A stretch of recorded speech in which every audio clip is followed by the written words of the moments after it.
जय श्री कृष्णा दोस्तों। हमारी आज की कहानी है मूर्ख कौन, जो कि महेश नारायण भारती जी के द्वारा लिखी गई है। किसी गांव में एक सेठ रहता था।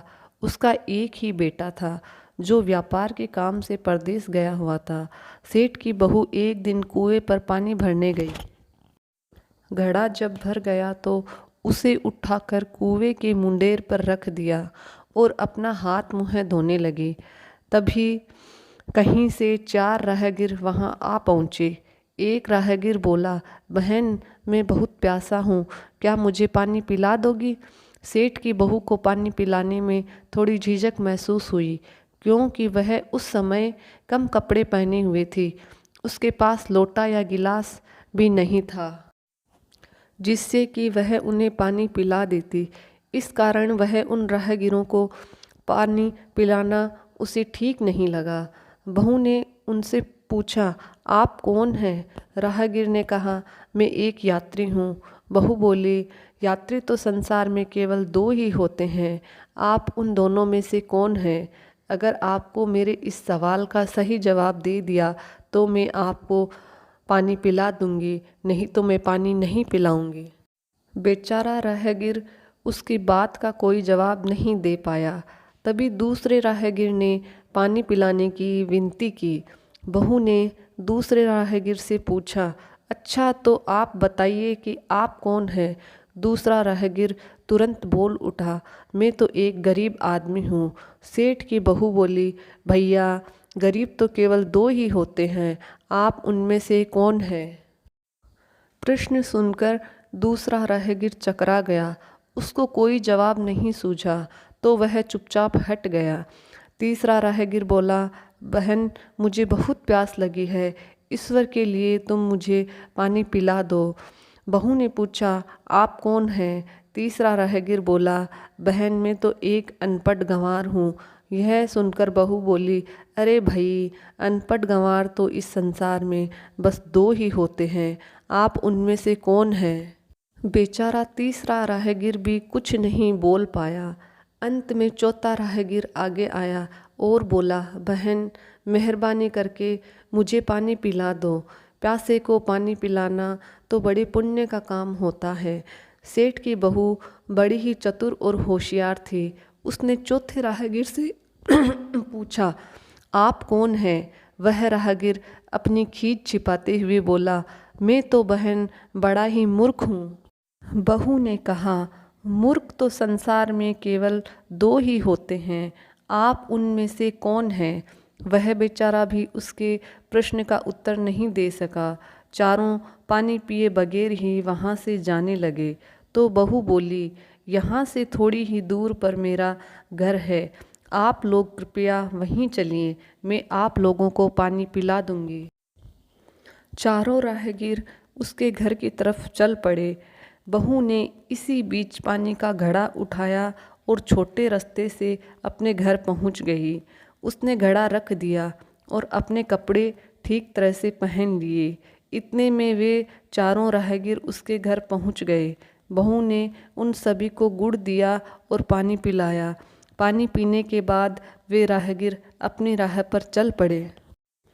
सेठ उस समय घर में एक तरफ बैठा यह सब देख रहा था। उसे बड़ा दुख हुआ। वह सोचने लगा, इसका पति तो व्यापार करने के लिए परदेश गया है और यह उसकी गैर हाजिरी में पराए मर्दों को बुलाती है, उनके साथ हंसती बोलती है। इसे तो मेरा भी लिहाज नहीं है। यह सब देख अगर मैं चुप रहा तो आगे से इसकी हिम्मत और बढ़ जाएगी। मेरे सामने इसे किसी से बोलते बतियाते शर्म नहीं आती तो मेरे पीछे न जाने क्या क्या करती होगी। फिर एक बात यह भी है कि बीमारी कोई अपने आप ठीक नहीं होती, इसके लिए वैद्य के पास जाना पड़ता है। क्यों न इसका फैसला राजा पर ही छोड़ दूं। यही सोचता वह सीधा राजा के पास जा पहुंचा और अपनी परेशानी बताई। सेठ की सारी बातें सुनकर राजा ने उसी वक्त बहू को बुलाने के लिए सिपाही बुलवा भेजे और उनसे कहा, तुरंत सेठ की बहू को राजसभा में उपस्थित किया जाए। राजा के सिपाहियों को अपने घर पर आया देख उस सेठ की पत्नी ने अपनी बहू से पूछा, क्या बात है बहू रानी, क्या तुम्हारी किसी से कहा सुनी हो गई थी, जो उसकी शिकायत पर राजा ने तुम्हें बुलाने के लिए सिपाही भेज दिए। बहू ने सास की चिंता को दूर करते हुए कहा, नहीं सासू माँ, मेरी किसी से कोई कहा सुनी नहीं हुई है, आप जरा भी फिक्र न करें। सास को आश्वस्त कर वह सिपाहियों से बोली, तुम पहले अपने राजा से यह पूछकर आओ कि उन्होंने मुझे किस रूप में बुलाया है, बहन, बेटी या बहू के रूप में, किस रूप में उनकी राज्यसभा में पहुँचूं। बहू की बात सुन सिपाही वापस चले गए। उन्होंने राजा को सारी बातें बताई। राजा ने तुरंत आदेश दिया, पालकी लेकर जाओ और कहना कि उसे बहू के रूप में बुलाया गया है। सिपाहियों ने राजा की आज्ञा के अनुसार जाकर सेठ की बहू से कहा, राजा ने आपको बहू के रूप में आने के लिए पालकी भेजी है। बहू उसी समय पालकी में बैठकर राजसभा में जा पहुंची। राजा ने बहू से पूछा, तुम दूसरे पुरुषों को घर क्यों बुला लाई, जबकि तुम्हारा पति घर पर नहीं है। बहू बोली, महाराज, मैंने तो केवल कर्तव्य का पालन किया है। प्यासे पति को पानी पिलाना कोई अपराध नहीं है, यह हर गृहिणी का कर्तव्य है। जब मैं कुएं पर पानी भरने गई थी, तब तन पर मेरे कपड़े अजनबियों के सम्मुख उपस्थित होने के अनुरूप नहीं थे।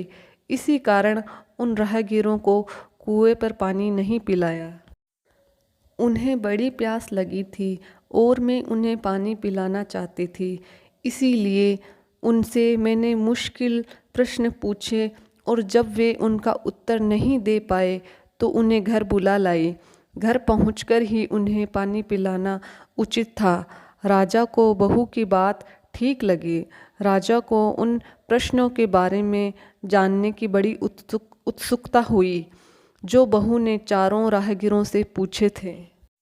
राजा ने सेठ की बहू से कहा, भला मैं भी तो सुनूं कि वे कौन से प्रश्न थे जिनका उत्तर वे लोग नहीं दे पाए।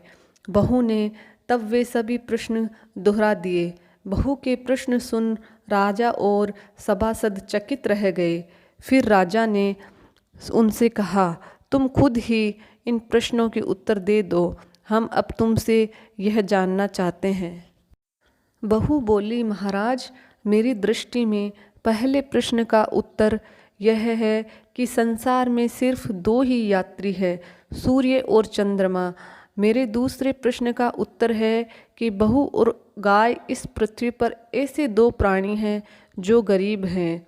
अब मैं तीसरे प्रश्न का उत्तर सुनाती हूँ। महाराज, हर संसार के साथ हमेशा अनपढ़ गंवारों की तरह जो हमेशा चलते रहते हैं, वे हैं भोजन और पानी।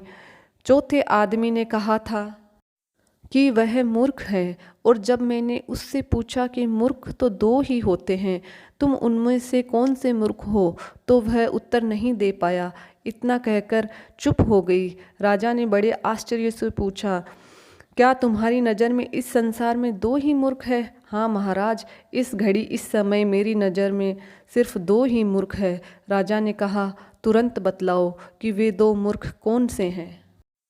इस पर बहू बोली, महाराज, अगर मेरी जान बख्श दी जाए तो मैं इसका उत्तर दूं। राजा को बड़ी उत्सुकता थी कि यह जाने कि वो दो मूर्ख कौन हैं, सो उसने तुरंत बहू से कह दिया, तुम निसंकोच होकर कहो, हम वचन देते हैं तुम्हें कोई सजा नहीं दी जाएगी। बहू बोली, महाराज, मेरे सामने इस वक्त बस दो ही मूर्ख है। फिर अपने ससुर की ओर हाथ जोड़कर कहने लगी, पहले मूर्ख तो मेरे ससुर जी हैं, जो पूरी बात जाने बिना ही अपनी बहू की शिकायत राज दरबार में की, और इन्हें शक हुआ ही था तो यह पहले मुझसे पूछ तो लेते, मैं खुद ही इन्हें सारी बात बता देती। इस तरह घर परिवार की बेइज्जती तो नहीं होती। ससुर को अपनी गलती का एहसास हुआ। उसने बहू से माफ़ी मांगी। बहू चुप रही। राजा ने तब पूछा, और दूसरा मूर्ख कौन है? बहू ने कहा, दूसरा मूर्ख खुद इस राज्य का राजा है, जिसने अपनी बहू की मान मर्यादा का जरा भी ख्याल नहीं किया और सोचे समझे बिना ही बहू को भरी राजसभा में बुलवा लिया। बहू की बात सुनकर राजा पहले तो क्रोध से आग बबूला हो गया, परंतु तभी सारी बातें उसकी समझ में आ गई। समझ में आने पर राजा ने बहू को उसकी समझदारी और चतुराई की सराहना करते हुए उसे ढेर सारे पुरस्कार देकर सम्मान सहित विदा किया। जय श्री कृष्ण।